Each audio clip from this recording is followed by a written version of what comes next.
rights are not quarantined.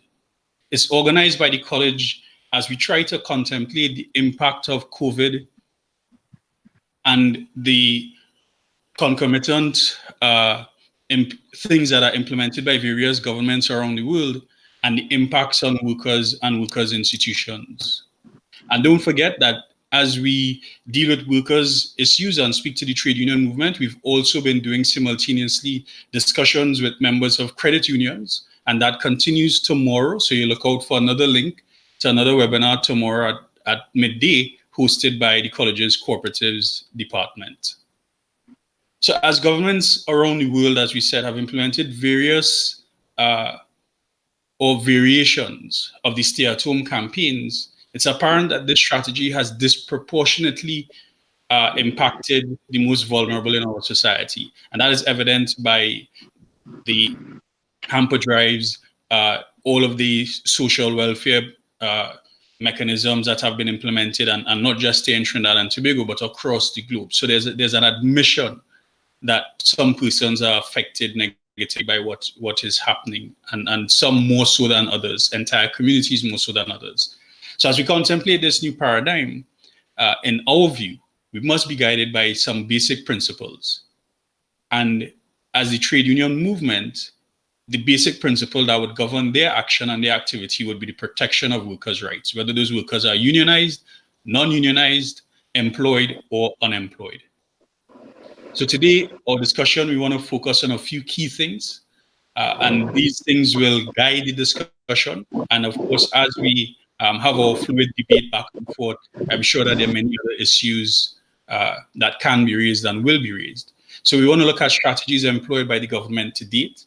We want to look at the impact, both negative and positive, of the changes that have occurred at the workplace during this period. We want to identify whether or not some of those changes could be made permanent. And do we really want to push for some of them to be permanent, or do we think that some of these things ought to just be temporary? What does the movement see as the changes, or in another way, what is the capacity of the trade unions to organize in this new environment, this new normal? How will their capacity be tested as we move forward, with workers now not on the shop floor, not on the factory floor, but at home? How do you mobilize and organize workers in that kind of situation? And we want to know what are the plans, and we'll discuss some plans as the various federations try to craft this new paradigm. So our panel today includes Joseph Remy, President of the Federation of Independent Trade Unions and NGOs, Michael Anisette, General Secretary of the National Trade Union Center and General Secretary of the Caribbean Congress of Labor, and Ozzy Warwick, General Secretary of the Joint Trade Union Movement. So I want to say, good afternoon to you again, gentlemen. Hi, good afternoon, Comrade Atkins. Good afternoon to the listening and viewing audience. Good afternoon. Okay, so what we're going to do is, let me just say what the session will look like. So in the first instance, we're going to ask you, each presenter is going to give a short introduction, just about 7 or 8 minutes. And then after that, we're going to have some discussions arising from what persons have spoken about, in addition to those issues that we've raised. However, in addition to that, we also have a team that is monitoring the YouTube stream.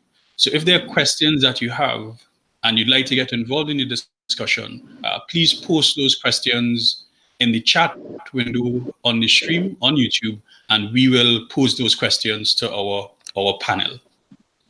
So our speaking order, we will start with Joseph Remy, and then we will move to Michael Anisette, and then end with Ozzy Warwick. As Ozzy has said, he's giving way to the statesmen in the group. So I want to start by giving a brief bio of Joseph Remy, and all of these speakers, their full bios are in the description below the YouTube stream, so you can look at it there as well. So Joseph Remy is the president of the Federation of Independent Trade Unions and NGOs. He is also the president of the board of directors of the Cooperative Credit Union League of Trinidad and Tobago since 2013. He's the vice president of the board of the Caribbean Confederation of Credit Unions. The CCCU is a regional apex body representing credit unions across 16 Caribbean countries, comprising of 297 credit unions, representing some 2.5 million members. He's a member of the National Productivity Council, appointed as a representative of the trade union movement, and he's also a member of the National Tripartite Advisory Council, NTAC. So with that, comrades and our listening audience, because I'm sure they're more keen to hear you all than to hear me. So with that, I give way, and Comrade Remy, you can begin.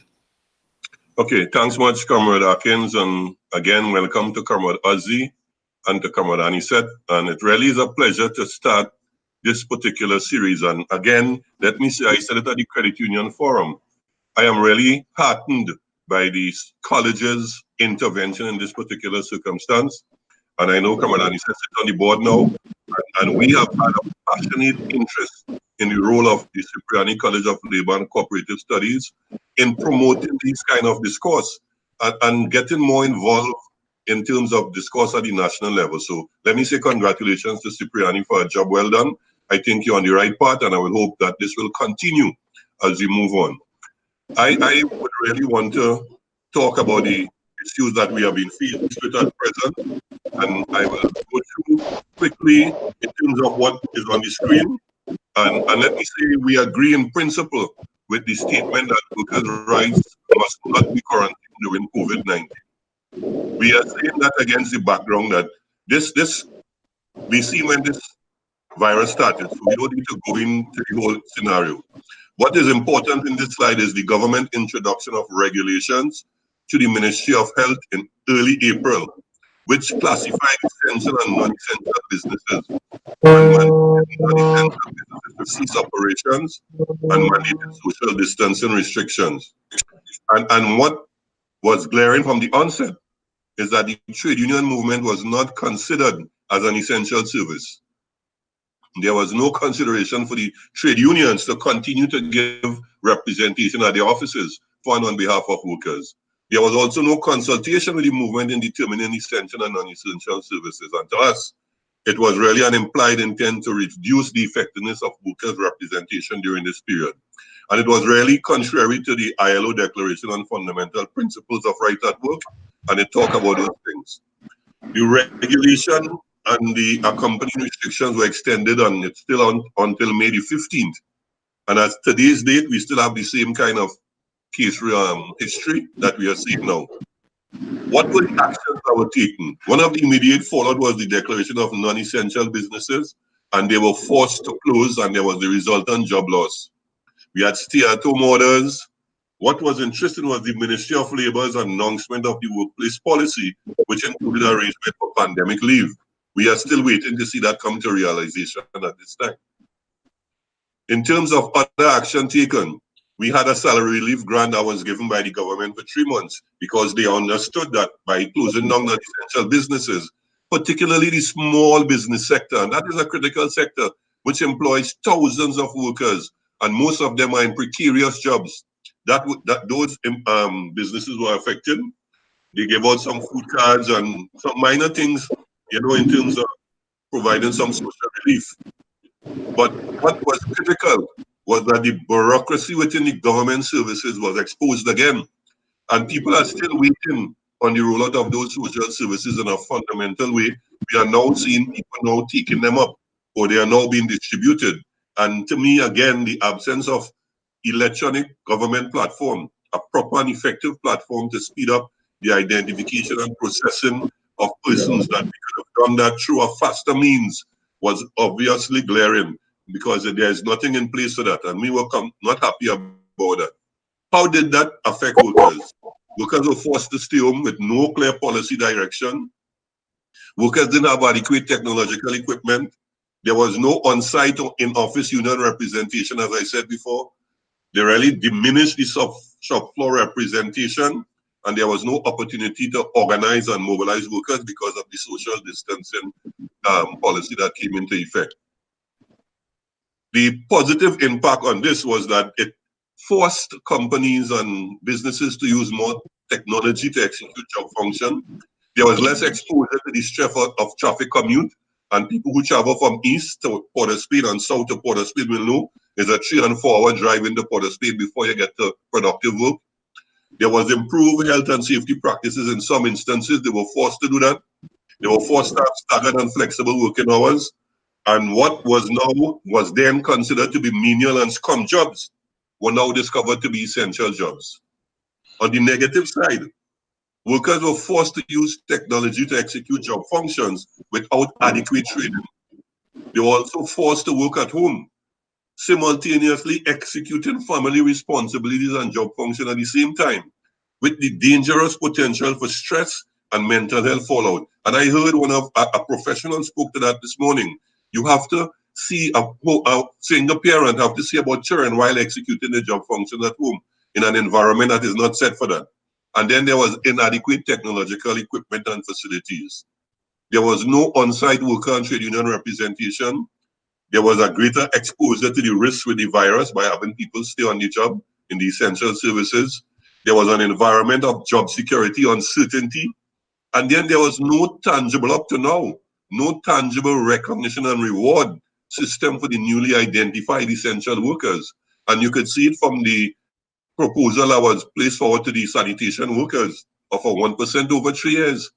To me, that is really disrespecting the people who are risking their lives outside there.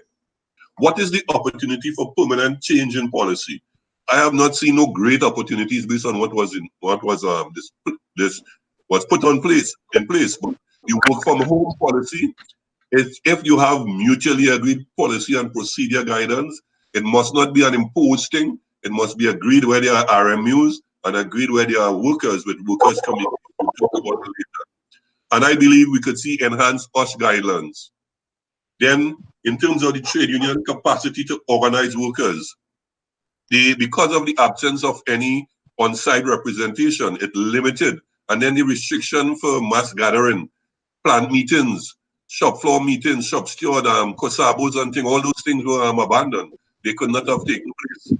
And we believe it contravenes some of the ILO conventions that I talk about, of freedom of association and the right to collective bargaining, the right to organize, and the issue of member in good standing, Akins. We have, and we talk about that, a member who is not employed anymore in one of those small businesses, who are an individual member in a union, can't pay union dues because they are no longer working. They would have had a matter at the ministry, and then the issue of worker in good standing arises due to a pandemic that forced them out of the job. So we believe something has to be done with respect to that. I just want to look at what is the current environment, and this graph shows how dysfunctional it is. The industrial relations environment, government and business together, and labor is on the side. In terms of the tripartite relationship, you are seeing business, government, and labor. There is some kind of engagement, but government with all these ministries inside there, that big circle in the middle is the government. They are operating like if they are the king. That is their tripartite forum, and it's not a shared thing. So the graph is a representation of the size of the relationship in terms of business and labor having a small share, and civil society is totally left out. They are disconnected from the whole process. And I am saying that what we need to see going forward is a new social order looking like this, where for industrial peace, there must be that circular relationship between labor, government, business, and civil society, all equitable across the table. There's no big brother in this. The only big brother in the middle there is industrial peace. And that is the only way we could see that happening. In terms of some of the fundamentals of the new social order, and I want to use that, I also don't like the word new norm, because I think once you say norm, it goes back to what it was. An amended IRA, RSBA, the Companies Act, and the USH Act, the enactment of legislation to make the tripartite process independent and legitimized, reporting to Parliament, resolution of all negotiations, all wages must be brought up to 2019 level. There must be a prices policy with control measures, and there must be a wage policy to reduce the gap between the executive pay and the person who was now considered to be essential. We believe there should be job worksite committees to monitor adherence to these policy procedures, And I talk about that particularly in businesses that there are no RMUs. There should be a workers committee that could meet with the management when they want to implement policies and procedures. And we believe there should be a greater involvement of civil society at the table of the tripartite process.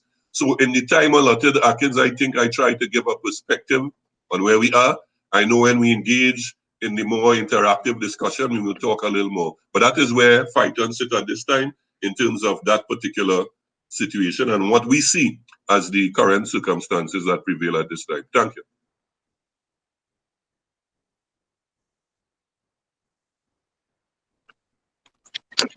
you. Thank you very much. Thank you very much, Remy.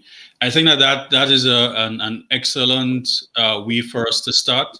There are a few points that I've taken note of. I'm not going to get into them now because we really want to give each panelist an opportunity to speak. But I think that in the way that you've approached the start, where you've actually tried to touch on each of the issues, that was important. So the brain starts to think about these things already. And I think that you've raised, as I've said, you've raised a few issues that I would definitely want to get back to that would form the bulk of our discussion. So our next presenter is Michael Anisette. He's the President General of the Seamen and Waterfront Workers Trade Union. He is also the General Secretary of the National Trade Union Center. He's the General Secretary of the Caribbean Congress of Labor. This is a regional union federation representing over 500,000 members in 33 affiliate unions in 17 Caribbean nations. He's the Vice President of the International Transport Workers Federation for Latin America and the Caribbean. He's a member of the Offshore Task Force International Negotiating Group. Mr. Anisette has been actively involved in the trade union movement for over 35 years and has served on numerous local, national, regional, and international workers' federations unions. At present, Mr. Anisette forms part of the 22-member committee appointed by the Prime Minister to help Trinidad and Tobago chart its way forward in light of the COVID pandemic. So, Comrade Anisette, the floor, as they say, is yours. Okay, all right. Pleasant evening to my comrades and to you, Comrade Atkins. And again, let me join with Remy in expressing my appreciation for the role of the Cipriani Labour College. It is discussions that I've been articulating in terms of Cipriani being the representative in terms of academia and research for the trade union movement, the poor, the working class, and the disadvantaged.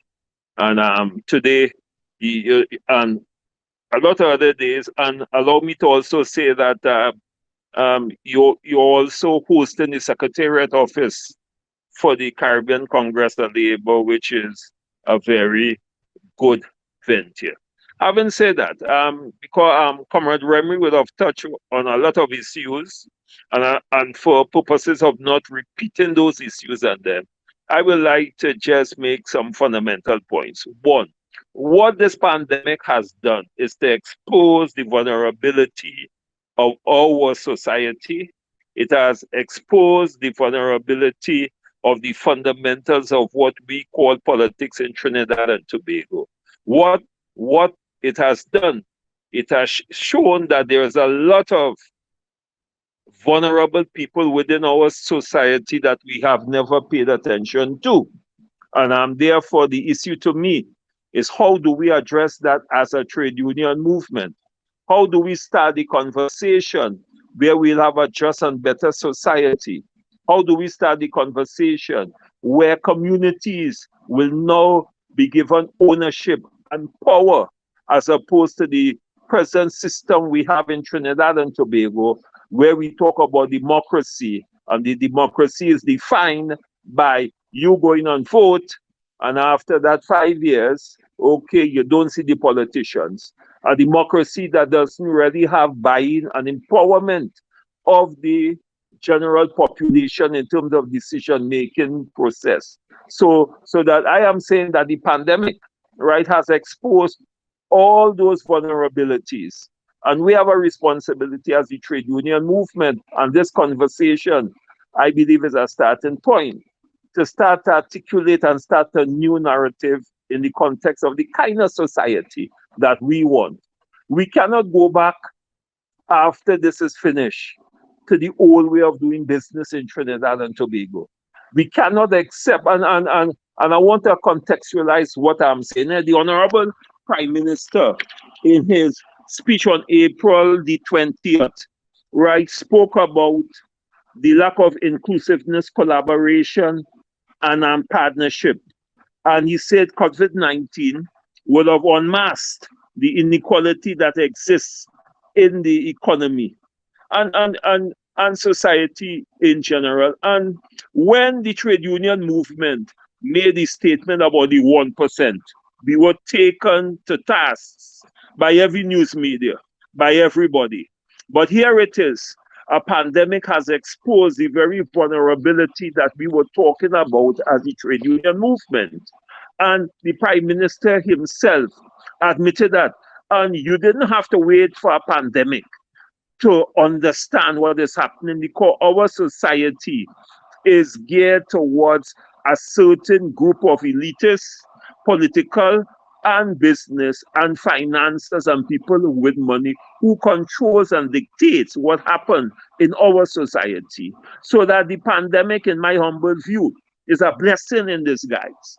The pandemic in its formation has now put in the forefront several categories of workers who in the past used to be looked down at. The pandemic has demonstrated that without workers, you cannot have an economy. The pandemic has reinforced the articulation and philosophy of the trade union movement, that you cannot have an economy without having workers. In other words, the market force do not dictate what happens in an economy. And we are seeing, notwithstanding with all the profits that are being made, we are seeing is that the governments all over the world has to now inject funds into the economy to keep the economy going. And the question of market forces, the question of private sector running the economy is something that we have to start to talk about as the trade union movement. It's a conversation that we must have, we must put on the table, because we in the trade union movement, post COVID-19, will have to start that kind of conversation. We have to determine what kind of society that we want, what we will do as a trade union, and by extension, workers. And when I say workers, I include unemployed, the underemployed, all right, those elderly, the disadvantaged, the vulnerable. I'm including everybody in this conversation. And what is our responsibility? Our responsibility as a trade union movement now is to put those facts on the table. Our responsibility is to demonstrate that in this pandemic situation, the government again attempted to wipe out, right, the ability of the trade union movement to represent workers during this critical time in workers' work life, where they have been exposing their lives given what is a pandemic. And our efforts, I want to say our meaning, NATUC efforts, to argue that the trade union movements, where you have RMU in essential industry, must be treated as essential, to allow representatives to go outside there and represent their workers. That was frowned by the government, clearly pointing out that the trade union movement, if we believe that because we are in a committee, and tackle whatever committee or the Prime Minister committee, if we believe that is democracy, we are misrepresenting what democracy is. So we are saying in NATUC that the time has come in this pandemic situation, and allow me to take the opportunity to thank all those frontline workers and support workers who would have risked their lives, who would have had to work not knowing if they will go home and carry that disease to the family, who are under stress, and even those, as Comrade Remy say, who are working at home in circumstances that is not work-related, that is stressful mentally and otherwise.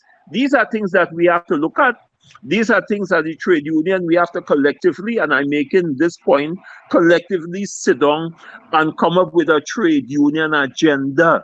We have to now dictate what we want as the trade union movement on behalf of Trinidad and Tobago. We have to determine the kind of society that we want. We have to articulate, all right, the concerns and the pains at ground zero.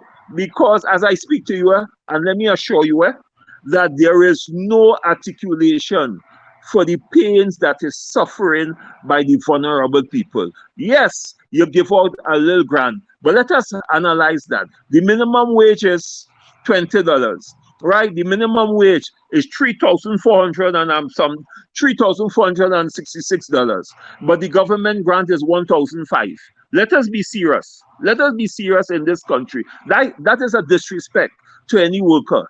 All right, and then they give rent at $2,005. What is the average price of rent for a two-bedroom house? $3,000. So that the worker will always have to be hold on to the banks and the financial institution. And we are saying in National Trade Union Center that the time has come for us to start to work from the bottom up. And we have to start to empower communities. We have to have the conversation involving capital, and which is social, cultural, human capital. And we are saying that if we are serious about really engaging in an open and fair discussion, that civil society, the opposition too, and academia and everybody must be involved in those discussions in a meaningful way. And we cannot sit down in a committee that I have experienced where people are saying, Honorable Prime Minister, your wish is my command, whatever you say goes. I mean, that is an insult to the trade union movement, because you cannot invite me to a committee and you articulate those kinds of words in a committee. And that will clearly demonstrate what we are up against in the trade union movement in a committee that is skewed towards the business community, who concerned is to get the work outside there. Who concern is, hey, we losing money. But in terms of the health and safety of workers, there is less focus as it relates to that. And I will want to end there, and I will want to beseech and implore every worker, every unemployed, all the elders, the time has come for us to make a change. This pandemic has demonstrated the power and the strength of the working class in Trinidad and Tobago and worldwide. And therefore, if we coalesce our collective wisdom, and if we work with our unity and understand that we are really in control of this economy, contrary to what people believe. Because if you have capital and you don't have labor, you don't have an economy. If you produce and you don't have workers who have the money to buy the goods and services, your economy is going to collapse. So that workers and the people must be center of the new society that we have to build because of the pandemic. I will stop there and give my comrade Ozzy an opportunity to articulate his views. Thank you. Thank you very much for that presentation. And again, we're seeing here where the members of the panel are speaking not just to what people are generally accustomed to the trade unions discussing, but I think we're discussing here some fundamental developmental issues for Trinidad. We do some analysis which exposes the nature of the economy, the nature of the society that we have. And hopefully at the end of this, we would have at least have some of us thinking a little differently about what is required going forward and what this new normal ought to look like. Okay, so I want to now turn to our third speaker, Ozzy Warwick, who is currently the Chief Education and Research Officer and an Executive Trustee of the Oilfield Workers Trade Union. He's the General Secretary of the Joint Trade Union Movement and General Secretary of the Movement for Social Justice. He's an elected member of the Financial Control Committee and Presidential Council of the World Federation of Trade Unions. He's also the Secretary of the Industrial Global Union, Caribbean Region, and currently chairs the local organizing committee for the Assembly of Caribbean People. So Ozzy, it is not that you are by any means the end of our discussion, but you're just the third. You're going in one down. So think of it like that. So Ozzy, over to you.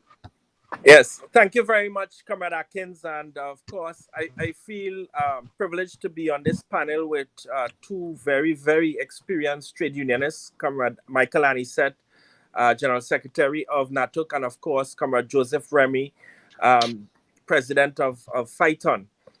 Let me start by thanking the Cipriani College, like my previous comrades, really, and the Elma Francois Institute for Research and Debate for this particular webinar series with a very provocative title, Workers' Rights Are Not Quarantined.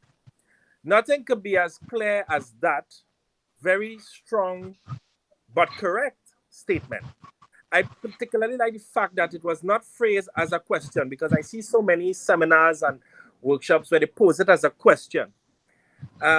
In this instance, I saw that the college chose to pose the phrase as a clear statement, and that gives me great comfort, because it is sending a signal that there should be no doubt about the proposition that workers' rights are not quarantined. Therefore, I see my role here this afternoon really to build arguments that support this very critical proposition. Unfortunately, one would think that such a proposition is a given, but no, it is not. For some people, both employers as well as people who have developed a firm belief in neoliberalism, they believe that workers' rights during this time is indeed quarantined. In fact, they view this as an opportunity to further erode workers' rights. But you see, I have reviewed the Quarantine Act and the Public Health 2019 Novel Coronavirus Number 10 regulations very carefully, and there is no mention in either pieces of legislation that speaks to the suspension of workers' rights, either for those who are listed in the regulation as essential workers and those who are not. None of them, none of these pieces of legislation suspends the rights of workers. Therefore, those rights still stand. There's no legal basis. In terms of the international labor standards also has not been suspended or quarantined. In fact, it is the opposite, whereby the international labor standards actually provide guidance for how we can ensure that workers' rights are respected during this pandemic. Respecting those key provisions, Comrade Atkins and Trinidad and Tobago, respecting key provisions of the international labor standards as it relates to safety and health, working arrangements, protection of workers, non-discrimination, social security, employment protection, all of that is supposed to be guaranteed, and that employers and government must maintain that guarantee during and even after the pandemic.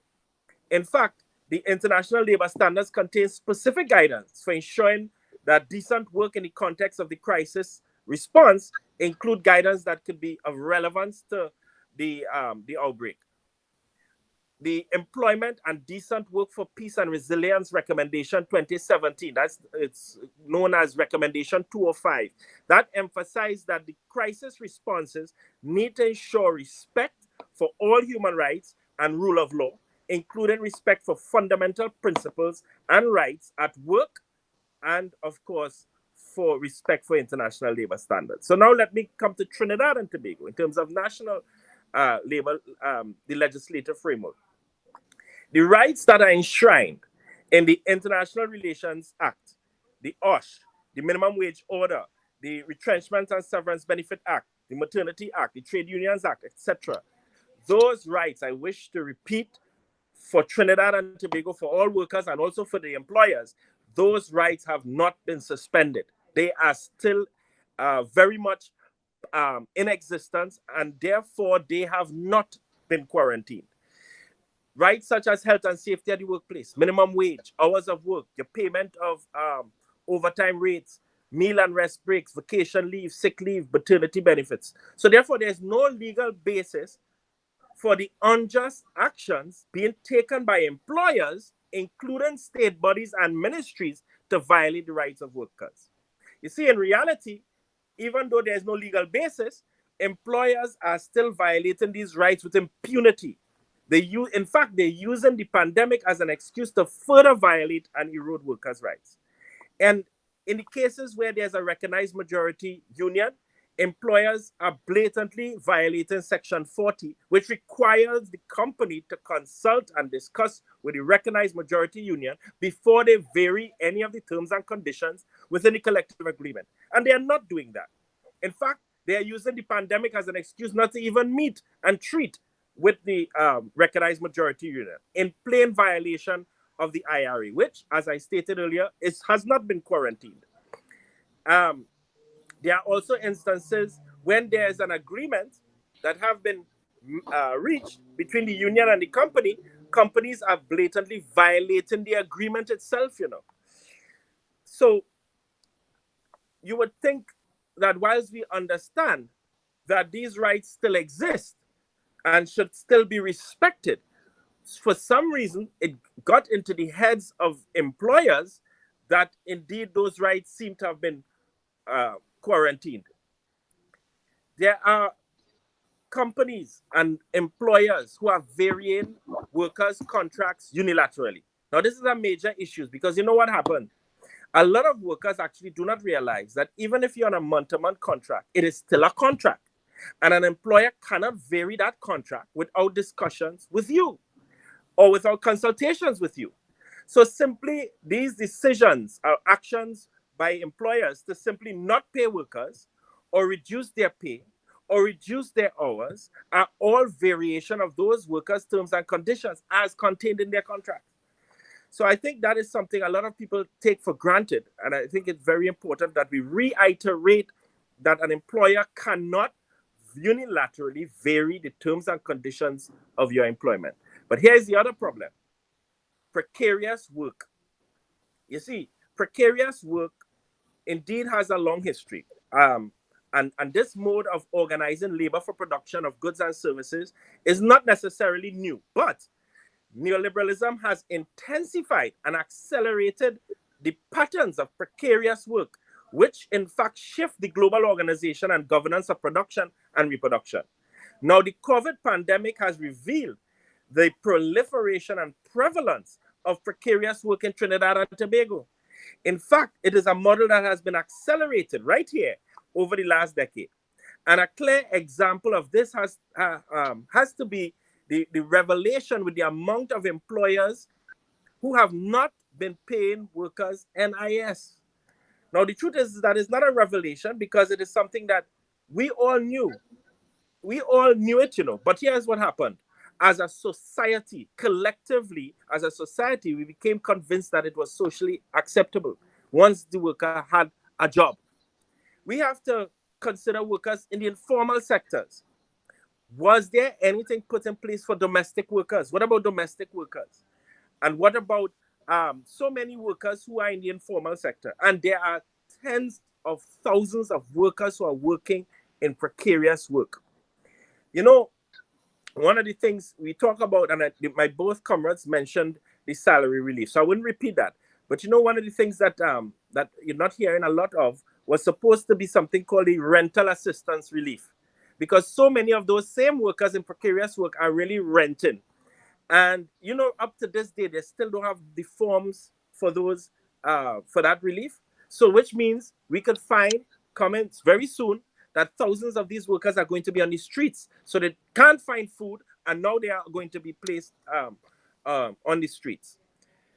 I want to kind of begin to wind down. Many people have been talking about the new normal, and I always like to go back and remind people where this term came from and what it really meant. The term first arose in after the 2008-2009 crisis. The talk at that time by both the Europeans and the Americans was all about the new normal. coming out of the 2008-2009 crisis. But if you were to ask anybody, Comrade Atkins, what was the new normal then? You know, people not able to say. But you know what became the new normal? Neoliberalism became the new normal. It actually continued unabated. In fact, what emerged coming out of that is what we call the Trump-Johnson era. The era of Donald Trump and the era of Johnson in the UK, which further entrenched neoliberal policies. But here's what was. What was this so-called new normal? It was neoliberal policies which had racist and fascist tendencies. That was the beginning. That was what the new normal became, where it was okay to feed your population hate and mistrust against immigrants and against persons of black skin. I'm saying it as it is. What we really should be talking about is really the new social contract. That is what is required after this crisis. You see, after the Second World War, a new social contract emerged. And that new social contract, which emerged out of the Second World War, really saw the emergence of human rights, workers' rights, civil rights, etc. Okay? And these things were achieved because of the epic struggle that followed and that led to a compromise that became a new social contract. So that in this instance, we have this crisis, and we therefore have to begin to discuss what will our new social contract look like? How are we going to live in a new paradigm where there should be greater recognition of workers, the importance of workers' organizations like trade unions, the importance of people's organizations like credit unions? How are we going to reconstruct and rebuild our society so that we can guarantee social security, food security, and health security for all of our people? So I would like to end by saying, more than the fact that workers' rights are not quarantined coming out of this pandemic, what really one needs to see is an expansion and a deepening, consolidation, and strengthening of workers' rights in Trinidad and Tobago. Thank you very much, Comrade Atkins and Trinidad and Tobago. Thank you very much, Ozzy. Well, I think that I could speak comfortably and say that we've chosen our panel very well. You know, now there are lots of things that have been raised, and I also want to give an opportunity to those persons who are viewing the stream, because we do in fact have some questions that have come in. So I wanna refer to some of them in a bit. But one of the things that has come up, and I want us to spend a few minutes, if we could, on this, really has to do with what is the contradiction? What is the thing that is being tested in this current COVID situation? And the reason I ask that is because a lot of people are focusing on challenges to the economy, right? So there are challenges to the economy. And if that is the case, then what's going to happen? And I think Ozzy alluded to it, Comrade Remy, Comrade Annie said, if we think that the challenge is the economy and that has been affected, then we're going to try to fix the economy. But is it really that the economy has been challenged, or is it that we've challenged the very fundamental basis of the kind of society that we have, where the economy is just a subset of that? Because it is interesting that across the globe, it's not just Trinidad and Tobago, but across the globe, it's the same kind of workers who are affected. Across the globe, it's the same kinds of communities that are affected negatively and economically. Then it speaks to the kind of societies that we have allowed to develop. And I think it speaks to Ozzy's point about what are the ideological drivers for contemporary society. And so does it mean that in the current environment, perhaps we need to expand the discussion, and it is not about fixing the economy, because we could fix the economy to the point where it works even better than it did before. But if it works better than it did before, that doesn't mean that it's going to work in the interest of workers. And I think that that is something that we have to think about very carefully, about where we point and put our efforts, so to speak. So I want to pose to the panel: do we think that we are having the correct discussion nationally about where we ought to be intervening? Are we speaking to the correct things at this point? So we've set up this committee to look at the economy and have a new roadmap. So is that, do you think that committee is addressing the correct things? Do you think, based on what we've all said here, the challenges that we've all identified, is the scope of this committee, in fact, the kind of discussion that we ought to be having at this point in time? And we can answer, I suppose, in the same order that we went, or comrades can unmute their mic accordingly. Right. Yeah, Comrade Atkins, and I am happy that you touch on that. You know what always baffles me, and this time around it was very glaring, is that we are trying to fix a free market system with social policies, and it's a short, quick fix. You know, all of a sudden we're hearing about solidarity and let us do this together and let us work together. But that is totally contradictory to the type of political system that we practice. And you're right, we could fix the economy, but the social injustices would still be there. And Ozzy was right, we can't go back to our normal, because normalcy to them means that we will continue to oppress people and continue to keep people in poverty and continue to keep workers exploited and in precarious jobs. And that is why I agree, we need to have a new social order, or as you say, a new social contract.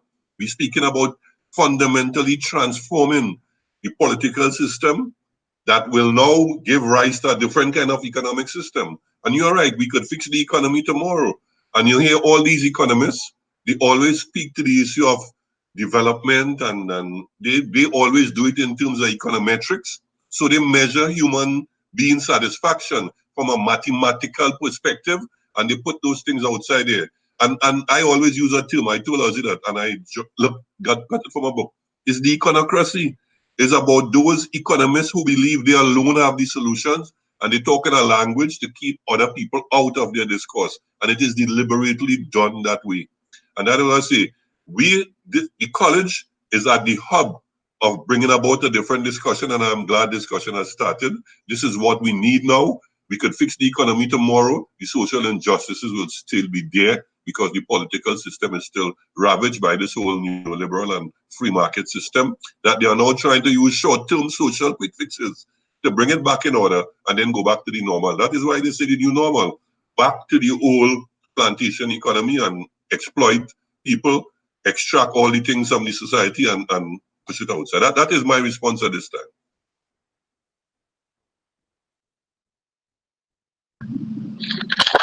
Okay, just let me add my 2 cents. And I want to start off by saying that inequality has an inherent and an important social significance. Because what it does is to expose certain realities. And as I've said, that the pandemic has clearly exposed those fundamental vulnerabilities within our society. And while I hear my comments about social contract, I don't think that a social contract will allow for the kind of redress that is necessary to take the society to another level where the dignity and respect of the man on the street, the dignity and respect of human beings, regardless of gender, race, etc., is respected by everybody. You see, we are involved in a politics that I will call politics of Wonderland. We are involved in this syndrome where you have to be dependent on the government for a UP job, a URP, or a CPEP. You have to depend on the government to get a house. And it is used as a political tool against all right, people, if you don't vote or if you don't belong to this particular party or this particular race, wherein, if we're talking about fundamental human rights, the rights to free education, the right to good health, the right to a house, the right to own a living, the right to share in the patrimony of our economy, the right to participate in the commanding height of our economy.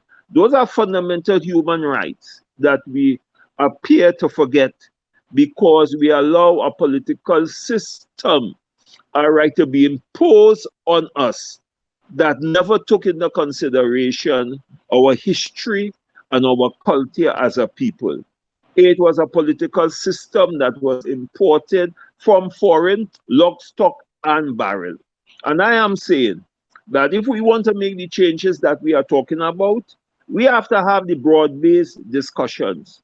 We have to speak truth to power. We have to get other people, social actors, involved in this discussion. The 22-man team is not a true reflection of who we are and what we are in this country. And therefore, I will predict with the best will, we're going to fail. Until we understand that a society, right, is built by people and not by politicians, until we understand that, and until we inculcate that kind of thinking in the minds of the citizens, until we use this pandemic to demonstrate the power and the strength of workers, right? Because as you correctly say, there's a fear outside there, all over the world, because the strength of workers are being demonstrated in a tangible way. The importance of workers are being demonstrated in a tangible way. The fact that the neoliberal concept, the concept of market forces solve any problem has proven to be a lie. The concept that private sector is the be-all to all the problems, right, in any country or globally has proven to be a lie. But more importantly, what this has demonstrated, that all the funding to get the economies running, all right, is funded by the government. And all the business people are more concerned about getting the economy running as opposed to ensuring that the health of the workers and the citizens of Trinidad and Tobago takes precedence before profits. And I'm saying, from a NATU perspective, that is what we have to grapple with. That is what we have to deal with. And I am confident. You understand? Because in every society, and I could go on what happened in Trinidad in the 1990s, the 1937, the 1970s, all right, and more. There was some fundamental changes, right, that came about. And therefore, we have to use this blessing in disguise, the pandemic, to bring about the fundamental changes that is necessary, where people are put first. I want to make that point in, where people are put first, because I am saying, if you allow a certain group of people to command the commanding height of the society, if we allow finances, if we allow people that have money, which I call the business elite, I want to repeat it, and the political elite, to run Russia to wrong us, well, then we cannot have any solutions. We have to understand now that is a new dispensation. We want a new society where people are put before profits. And that is the only way we're going to get, because no social contract going to change what is happening where 1% and a group of people control the economy. No social contract going to do that. We have to, it come like an old house. If you have an old house, you don't go and build a new house over the old house. You mash down the old house and you start from scratch, from the foundation up. And as I said, and I will leave that thought for the listening public, I have never seen a house built from on top. You always start a house from the foundation, and there's a reason for that. And we, the workers, we, the vulnerable, the single parent, The elders, we are the foundations of any society. We the working class, and therefore the new society have to start from the foundation up. Thank you.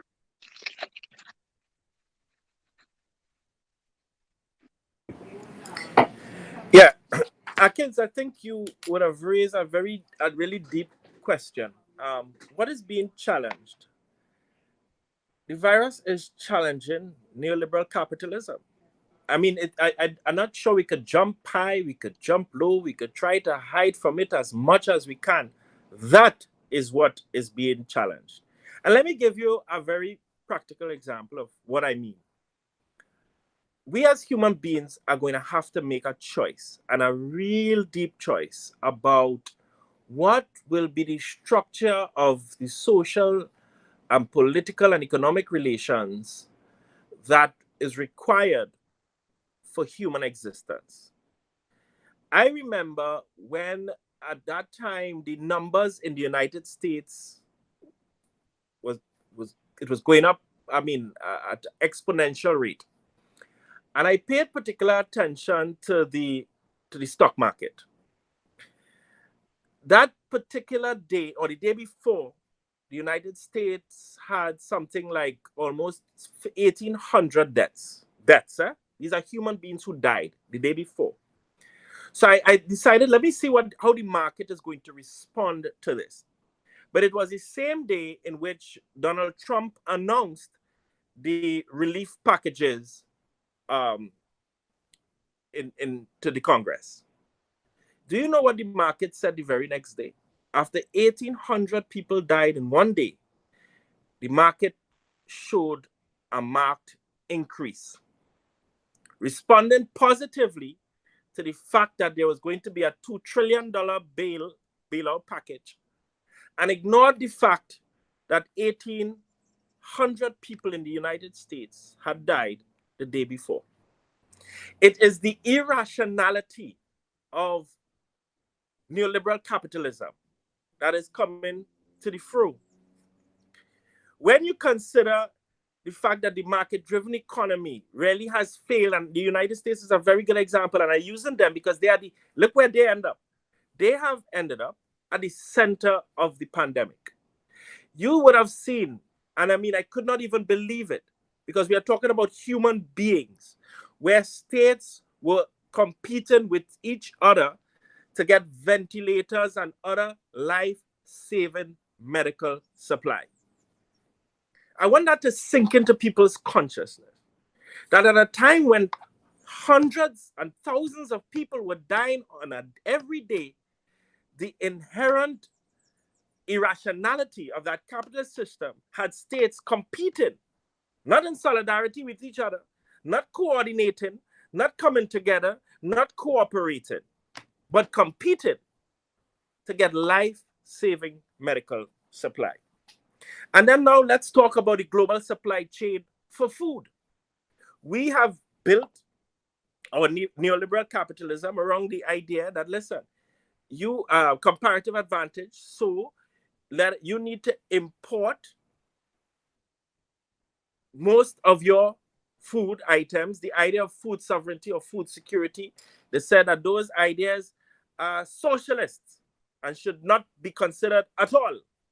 So here's a situation where humanity is on the brink of hunger, right here in Trinidad and Tobago. And if you think that I am making an abstract statement, then look at every day when you hear about somebody doing a hamper drive. That is symptomatic of something far deeper.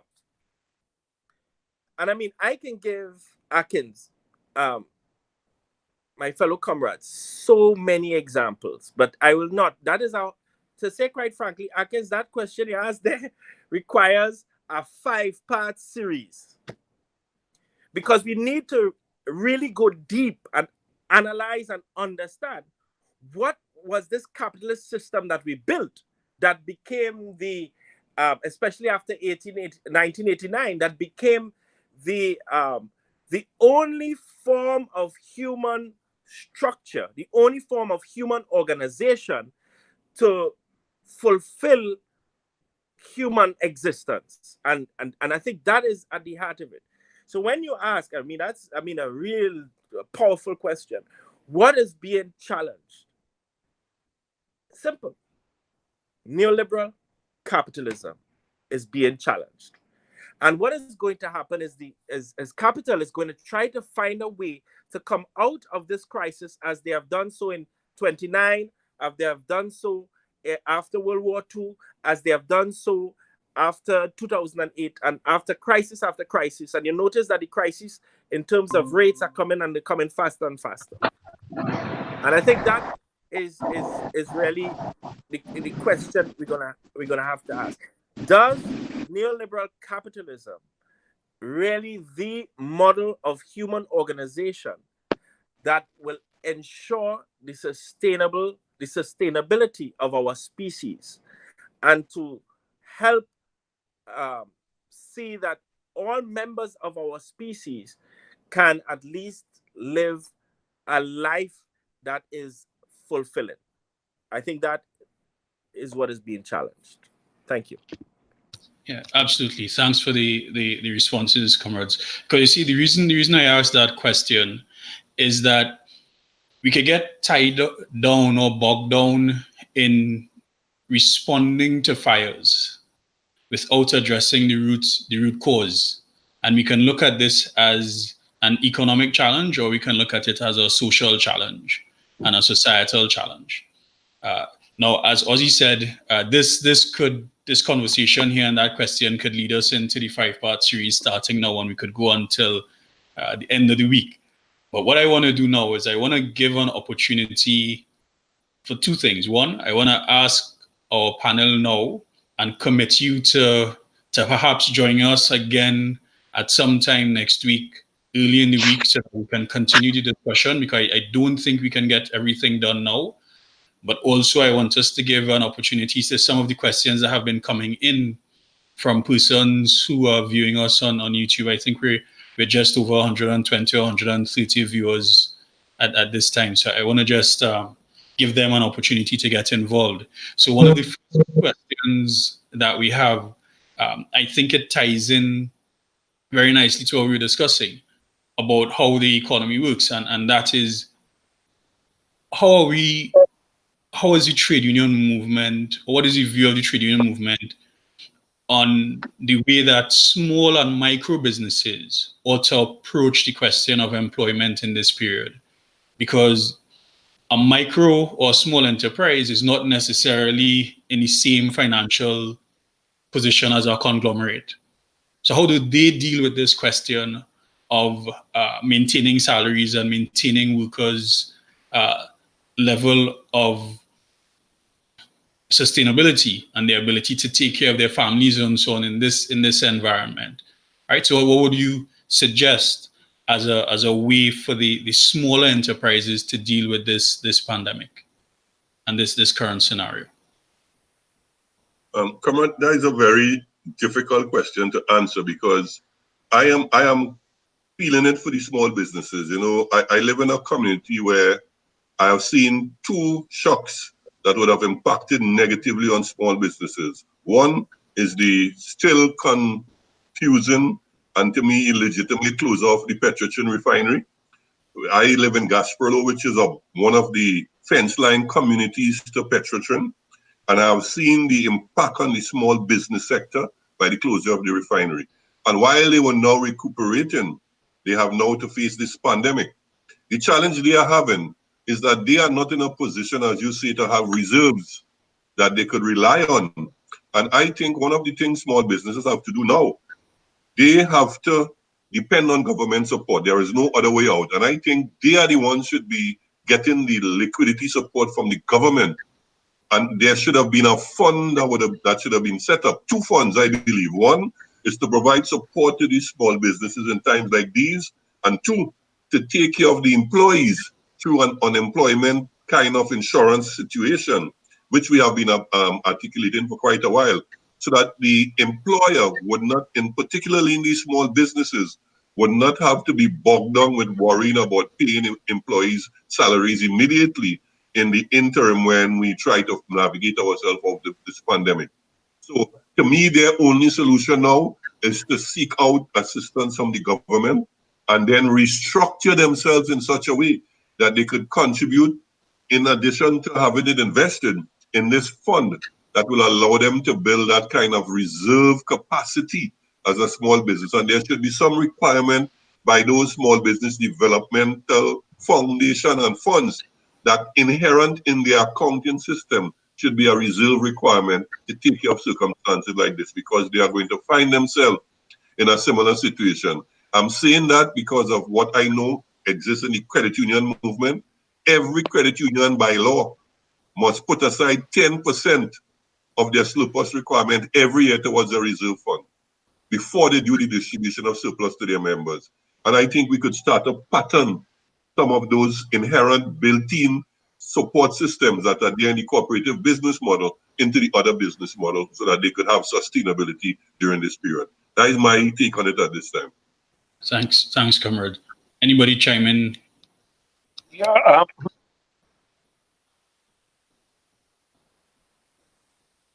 Comrade, you just muted your mic. all right. Okay. Yeah. Because you see, when you look at the amount of small and medium-sized business that drives the economy, it begs the question why it is a comprehensive analysis wasn't done so we could have gotten the data that is necessary.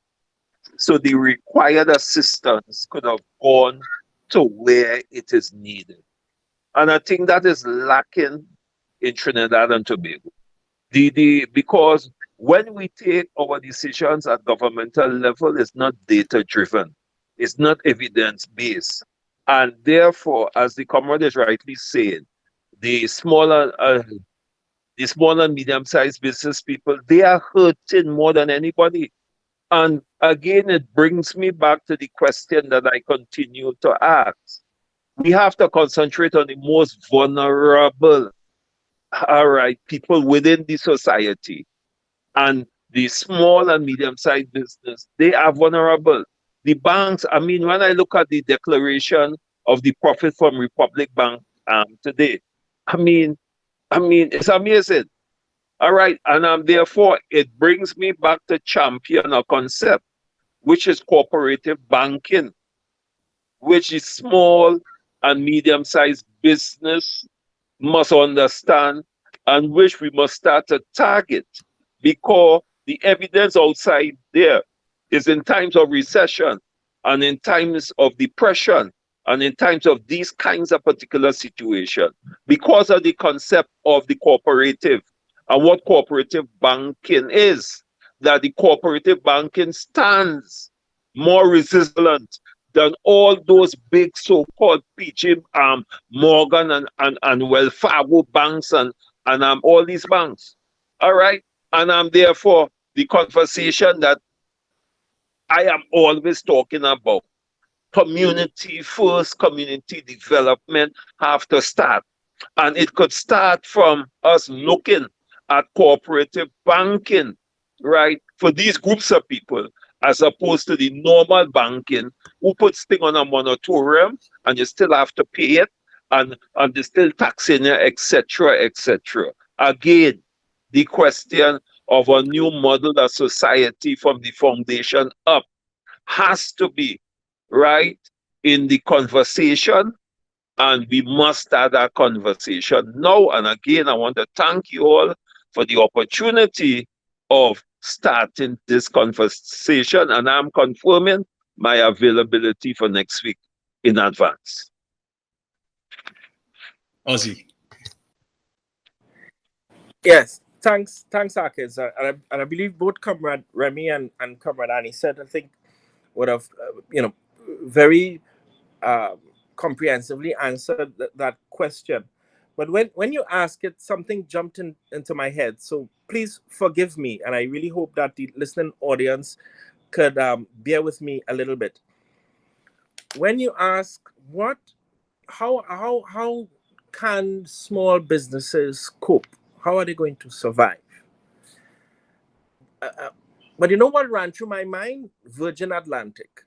Now I know you're asking, well, why would Virgin Atlantic run through your mind? Because it further builds on the premise that I put forward earlier. Here is a company that was celebrated and praised for being really a very good example of capitalism working. Uber, same. Amazon, same. Yet after just a month and a half of a crisis like this, Virgin Atlantic is saying that they're going to go bankrupt if they don't get help from the state. So all these years and all that profit, and I just double checked, $38 billion or billion pounds in assets. That is Virgin Atlantic. Uber, $31.2 billion in assets. Amazon, $225 billion in assets. Uber is going to be sending home thousands of workers. They haven't said from which countries. Amazon already cutting staff. At Virgin Atlantic, they said they're going bankrupt. In Trinidad and Tobago, we already saw what Prestige Holdings, after right after declaring how much profit they made, just right after that, they started to talk about cutting staff. And so many of those retail giants right here in Trinidad and Tobago send home their workers, not even paying them anything. In fact, those retail giants in Trinidad and Tobago now, telling the workers that they will help them, guess what? Fill out salary relief forms. Now, it begs the question, what that will mean for a small business. You follow? And I agree with Comrade Remy that really and truly any support for business has to go towards these small businesses. These big guys, and they have proven the point that I was making. And that's why I continue to say that this is challenging neoliberal capitalism. It is irrational that you can have companies that declare so much profit. After a month and a half of people staying home, they start to scratch their head, they have to file for bankruptcy, and so on. Now, you might be surprised that coming out of this, that the companies that will actually file for bankruptcy coming out of this are not going to be those small businesses. Those small businesses will still try their best, especially those businesses grounded in communities. You will be shocked to see how they will try their best to get another extra loan if it's not from the credit union and so on, to keep the little business going. But yes, watch and see who will be the businesses that are going to be starting to declare bankruptcy. I assure you, it's going to be big business in Trinidad and Tobago. So I just wanted to put that back on the table for further analysis. Oh, sorry, thank you. Oh. That's right. Yeah, Ozzy, and the point that you make there is interesting, because the irony of it is that these same companies that are crying and bawling and so on after just 1 month are asking employees, why don't you have a reserve to cushion you for this month that you're at home? And that is the irony of it. And I'll tell you that I've actually had a conversation with someone who said their landlord put that to them, that they want the rent because you must have a savings somewhere. Okay? And these are the kind of conversations so the expectations in a financially difficult period are lower for a big business than it is for the small man on the street. And that is the reality of the condition. And therefore, that's why I was saying earlier that the issue is not economics. It's not an economic thing. It is about how we see people. Because those questions are not economic, they're not sensible economic questions. To ask an individual who works minimum wage to go for 6 weeks or 8 weeks without a salary, while the company that employs them is saying that they cannot manage for 1 month without making a profit. Something is fundamentally wrong there, and the economics and the math is not adding up in my view. But so we have some other questions here, and I want to tie about 3 of them together, and it has to do with the stay-home orders.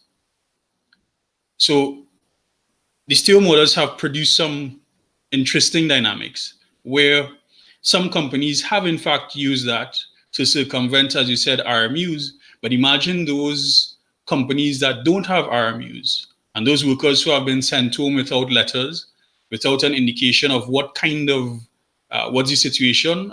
One person said the employer said, not to paraphrase, hard luck there, I'll call you when they open, they tell us we could reopen. What is the plan? And we have the three federations here. How do you all and your organizations plan to assist these non-unionized workers? Because your members will come to you and your members have access to you. How do you plan to assist these non-unionized workers in this difficult challenge? Because if, as you said, Ozzy, where RMUs existed, the companies created IROs. Where RMUs existed, could you imagine what has happened to workers where there's no union, where there's no RMU? So what is the role of the trade union movement, and what representation are they going to make on behalf of those workers who are not unionized in this period? Come on, Atkins. Let me say from the onset, and this is something that has been bugging me for quite a while since the stay-at-home orders have been announced. And one of the things I want to do first is to say that we are not happy with the fact that we had a workplace policy that was discussed at the NTAC, which would have given some policy guidelines. It would have been geared specifically towards the public sector, but it would have also allowed some kind of guidance for the areas where there are no RMUs. What I would want to see and what I would suggest to the other federations, and I think all trade unions, and I want to take the invitation from Comrade Anisette on board. He said that the labor movement need to meet and have a perspective on this. And I think we need to meet ASAP, as urgent as we can, because there are a lot of workers, the unorganized workers, and what has happened is by the suspension of the workers, the trade unions' right to organize and engage, the freedom of association, we are being debarred from organizing those unorganized workers at this time. The unions who represent individual members are now hamstrung. I raised the issue of workers not in good standing. We have to say to the government and to the Ministry of Labor that they have to find legal means to lax the laws to allow those workers to continue to have representation so that their trade disputes can be brought properly before the Ministry of Labor and before the court. It is going to be absolutely unfair and obscene to say to a worker that because you missed 3 months because you were laid off because of a pandemic, that you are not a worker in good standing anymore. And I think that is something that has to be addressed quickly from the legislative perspective. And I think the trade union federations and all trade unions should immediately lobby to see that we could bring that kind of legislative relief in the short term. And then we have to look at how do we organize the unorganized workers. I think it's time that we engage in that campaign. Too much of workers are outside there without trade union representation. We have to change the way we do education, and we have to utilize the technology to reach out to the different kind of workers on the job site. So that is my take on it at this time, and I will defer to the other comrades to have their response.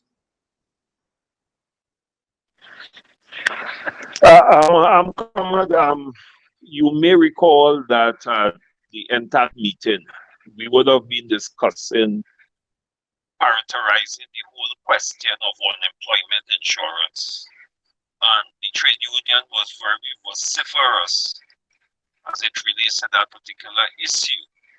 Because what we have discovered, all right, is that when it comes to workers' rights, the speed of getting the legislation passed, is disturbing and regrettable. And as you rightly say, the work program that we sat down and discussed at NTAC, the issue of the pandemic leave that was raised by the minister on TV with the acting CPO, today that has been ratified by the very cabinet. But if you look at the haste that they would have passed certain laws All right. And then if you look at the deafening silence too of the opposition as it relates to those fundamental issues that affect workers, it begs the question as to the role of the trade union movement now, which is to rise above, all right, the water and really go outside there and be a force of good on behalf of these workers. We can do it because we are aware that several workers have been calling the federation. I am almost certain that they have called all the other federation for guidance and assistance. The issue is how we collate those workers and them to get a feel of all the issues so that we can go at NTAC and other forums, even at the forum that I am on, the 22-man committee, to raise those issues and demand that those vulnerable people be taken care of before we do anything. And I think that if we do that, if we start to raise our voices, if we start to use these kinds of discussion, the social media, and all the other avenues in terms of modern technology, in terms of how we can communicate, we have to be like, as they say, in the government face, in the opposition face, in the business people face, right? We have to say enough is enough. And we would not, as federations and as the labor movement, accept that kind of behavior to our workers in Trinidad and Tobago. That is the only way, because regardless of what people say, is the trade union movement will have to speak for on behalf of the disadvantaged, the poor, the pensioners. Nobody else will speak for you until it's election time. And that's about shaking hands and making promises. And when the election finished, they forget about you and they go on back shaking the brandy and the wine glasses and laughing ho, ho, ho, ho, ho, until the next 5 years come. And we have to start to be brutally frank on those issues. We have to start to raise it in the public domain. We have to start to do it. Like from yesterday, Cipriani Labor College have a role to play in that too. Right? We have to do the research. We have to get the data.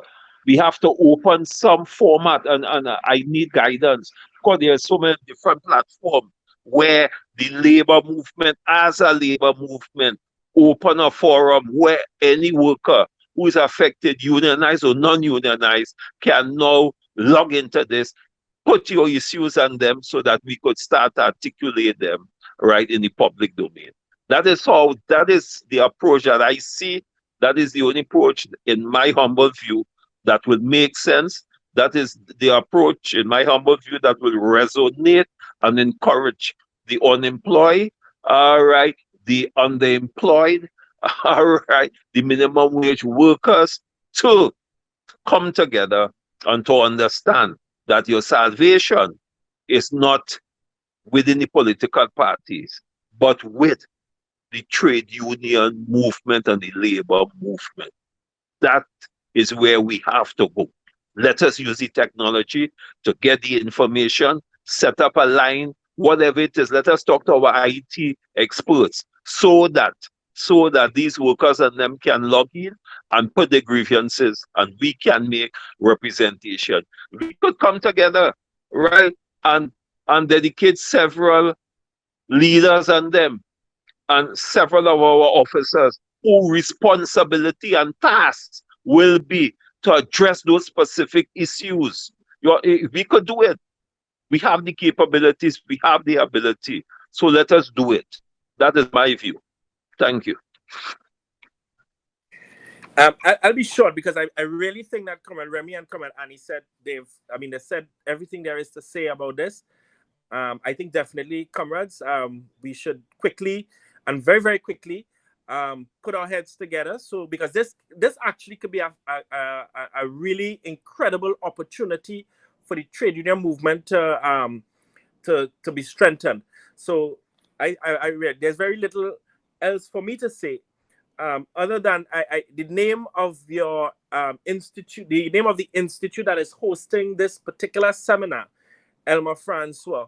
I draw on that name because that is where we have to go back to the days of Elma Francois, where we were a labor movement, not trade unions, but labor movement. Because with the introduction of the ISA and then the IRA, where they brought in these terms of recognized majority union and bargaining units and workers in good standing, really what that did is that it created a sort of divide amongst the working class. I think all three of us are prepared to shed that and go back to our roots of a labor movement where we represented the unemployed, we represented women, we represented young people. Become a member of a movement that can represent your interests, like how you had the Working Men's Association, like how you had the Negro Welfare Association, you had the Trinidad Citizens League. These types of working class institutions that really became the bedrock for our political history, our social history. So I think now is out of crisis, all sorts of things can emerge. I think Comrade Anisette would have said it earlier. And I think going back to the days of Elma, Francois, there are others, but I'm using that name specifically because it's the name of the institute that is hosting this particular series. So that's basically all. I think Comrade Remy and Comrade Anisette have said all that there is to say on this, and I concur with them both on it. So what I wanted to say is we have a few minutes left, and this really is not so much about, yes, the college is facilitating, but it's really about demonstrating to the public that the trade union movement is more than just wages and salaries. They're more than just about the collective bargaining process, and that there's a lot more on the table, and that the unions think about workers, not just where they work, but where they live. And we think about things like community and all of these issues were raised here this afternoon. I really want to commend the panelists for, I think, and even in the discussions from those who were online viewing, all the comments were excellent. People were really happy about what they were hearing, and that is fantastic. So I want to ask that we have committed here. Let me put you all on the spot because I think everybody has agreed. So how soon can we get from the movement a clearly articulated campaign for how we bring non-unionized workers into the loop? Because one of the things that is happening is that a lot of these workers, one question, for example, which is was, can workers be retrenched without severance benefit? Could they just be sent home and ignore the act or the law? And I think Ozzy raised that early on, that the obvious answer is no, that law and proper procedures still has to be followed, even in this environment.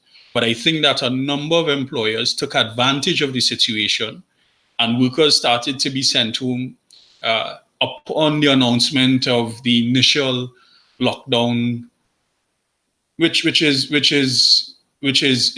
odd, because you should at least have budgeted for that month to pay your workers.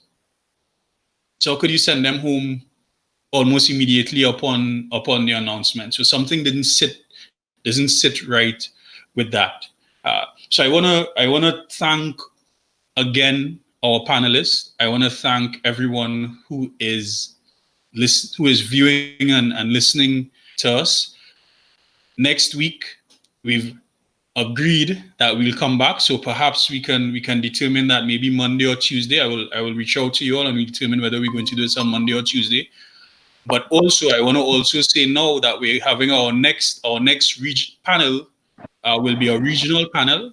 So we're going to have Sister Claudette from C47 in out of Suriname. We're going to have Sandra Messiah from PSI Caribbean out of Barbados, and Comrade Andrew Lewis, president of the Caribbean Congress of Labour. And that's our regional panel as we try to understand how the region is dealing with it as well, because quite apart from us having this solidarity discussion here with our local federation, there's need for much broader regional discussion on this same developmental question and how we respond collectively as a region, because it could be very easy for us to come out on the other side of this pandemic with a prettier society, but not necessarily a more just society. So you can patch things up and make it look a little prettier. So we'd now all be online. We'd all be using more technology. But have we resolved the fundamental inequities within the society? And that is a real question that I think we have to ask when we approach this question of fixing the problems facing us. Because I'm not entirely sure that we're committed to fixing either the inequities or the relations of people within the society and the disenfranchisement of large sectors of the society, whether it be women, children, elderly, because we're very comfortable. It would seem that the disease initially was attacking elders and the elderly were most vulnerable. It almost seemed as if we were comfortable with that, you know. So those are the kinds of things that we really have to begin to address as a society. And again, I want to thank all of our panelists for being with us. I want to thank those who were viewing. I want to thank the Elma Francois team who's behind the scenes doing their work as well, and our IT support. Thank you very much, everyone, and we will see you all again soon. Thanks so much, comrade, and it was a pleasure to be part of this distinguished panel. Yeah, same on Thank this you. side. Yeah. Thank you, comrades, as we go forward ever and backward never. Thank you, comrades. Okay. Yeah, all the best. All the best.